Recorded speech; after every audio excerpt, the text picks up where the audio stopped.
ভিডিওটি junior homeopathic চিকিৎসক বন্ধুদের দেখানোর জন্য এবং শেখানোর জন্য, অ্যাট দ্য সেম টাইম সমাজের সাধারণ মানুষকে হোমিওপ্যাথিক চিকিৎসা সম্বন্ধে অনুধাবিত করার জন্য এবং অনুপ্রাণিত করার জন্য।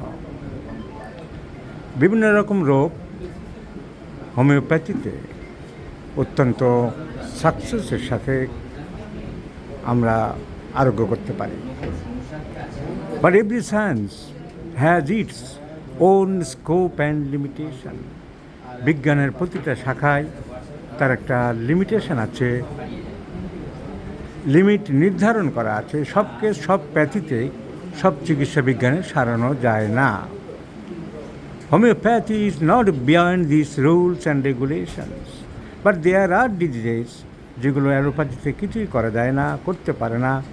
We can do miraculous results. Ptosis বলে একটা রোগ আছে, PTOSIS, ইংরেজিতে পি এর উচ্চারণ হয় না, টোসিস। এই টোসিসে উপরের আইলিড তুলতে পারে না, চোখ এরকম পড়ে থাকে, চোখটাকে তুলতে পারে না।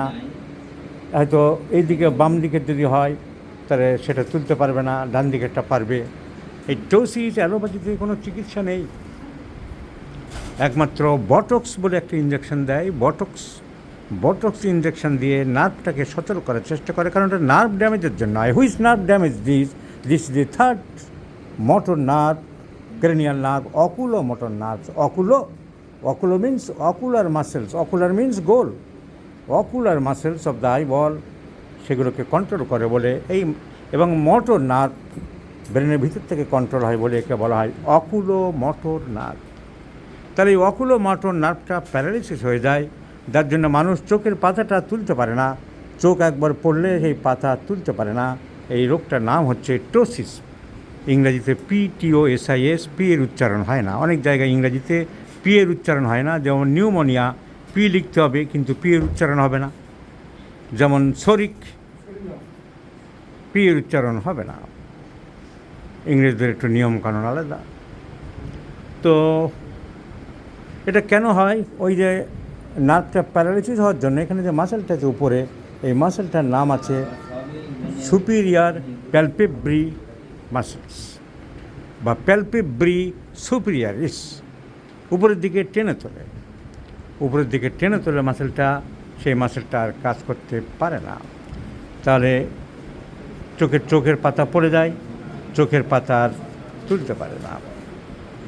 সো এর আরেক নাম হচ্ছে drooping of the eyelid. So levator palpebrae superioris. Levate মানে তোলা, প্যালপেট করে যে মাসেলগুলো আছে চোখের পাতাগুলোকে কাজ করে, এই দুই রকম থাকবে। তাহলে সুপিরিয়র, ইনফিরিয়র।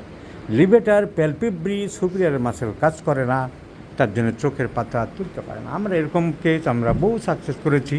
কিছুদিন আগে একটি কেস আমরা ইউটিউবে দিয়েছিলাম, মেডিকেল ইনস্টিটিউট অফ নিউরোসায়েন্স কলকাতার মৌলালিতে, যেটা পার্ক সার্কাস মোড়ে। তারা 5,20,000 টাকার বিল দিয়েছিল। 3-4 দিনের মধ্যে অপারেশন না করলে চোখ নষ্ট হয়ে যাবে বলে ভয় দেখিয়েছিল।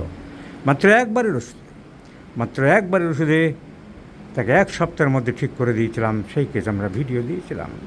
এই বাচ্চা ছেলেটি মেদিনীপুর থেকে আনা হয়েছিল, এরও সেম প্রবলেম ছিল, এবং মাত্র কয়েকবার ওষুধে Causticum, the indicated medicine was Causticum, and 3 times I have given Causticum and the patient is completely cure.